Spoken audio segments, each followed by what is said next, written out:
one way. Namam dushkritino mudha prapadyante naradhama. This naradham means, this adam means naradham. Those who don't want to surrender to Krishna, means don't want to believe his existence, don't want to have believe in his presence. They think we are the doers, we did something, and we can take care of our things and our life, everything. These people, they depend on him, but they don't believe his presence. Such people are Naradam. They take all the privileges, but they don't want to thank him, they don't want to believe his presence. You take all the privileges, but don't want to believe. Heart is also like that only. You know, Hiranyakashipu is externally visible. Not that he himself alone is Hiranyakashipu. I was listening to one lecture of Srila Guru Maharaj. He was speaking in Russia, somewhere, before the Kirtan Narsing Stuti. He says Hiranyakashipu is in the heart of all of us. Actually, it's not that Hiranyakashipu is like one person, he is in our heart. So, this is Hiranyakashipu. Sometimes maybe, you know, is not, it's not matured. Some cases it is more matured. Some cases it is silent. Hiranyakashipu also have different shades, but he is Hiranyakashipu. When he sees Prahlad, his eyes started rolling tears. He was crying. In Bhagavatam it is there. He cried and then he made Prahlad wet with his tears and taking the fragrance of his head. That is also Hiranyakashipu. He is Hiranyakashipu only.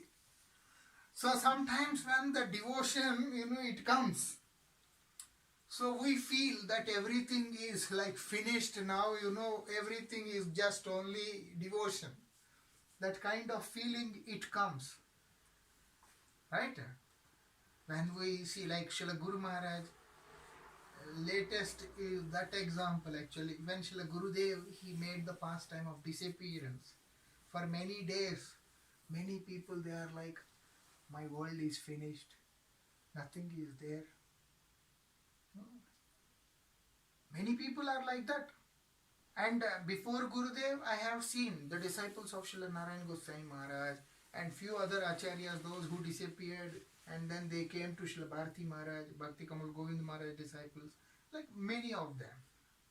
Like, we have nothing, we lost everything, like this, like that. Now what more and more desire to chant, more and more desire to serve is there. Of course, we believe everyone is Vaishnava, so we don't want to offend them. But to understand, when we see person to person, when we try to check by ourselves in our own heart, then we can see.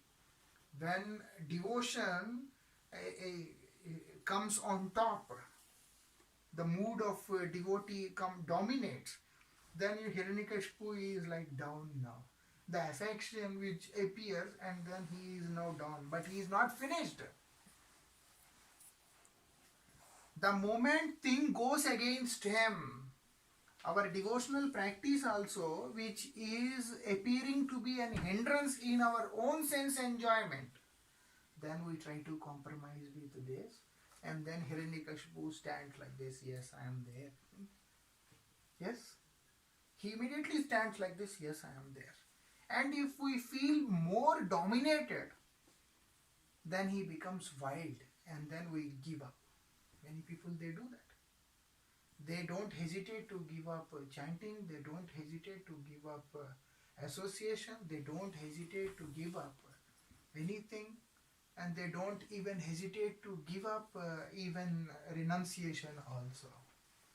They can renounce anything, they can give up anything. Why? Because this fellow Hiranyakashipu, he has come out like this. And because of the influence of this, sometimes we become more ignorant. We don't know what we are doing. We understand that I myself, I am sufficient. I am self-sufficient. I don't need any association. Because we become over smart and over intelligent because of our ignorance. Once in Vrindavan, I was passing through Vrindavan Parikrama Marg, and I was listening. There are big speakers. So one Babaji, he is speaking Harikatha. I don't know which mart and which temple, we don't know. Generally on the main road I was listening. He says, if you want to keep the lamp of devotion all the time burning, you have to do two things. You have to put the ghee and you have to protect it with air. Ghee is sadhu sang. And protect means from what?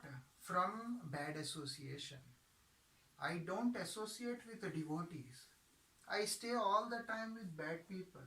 And I understand I will progress in my sadhana. That is the biggest foolish thing. It is impossible.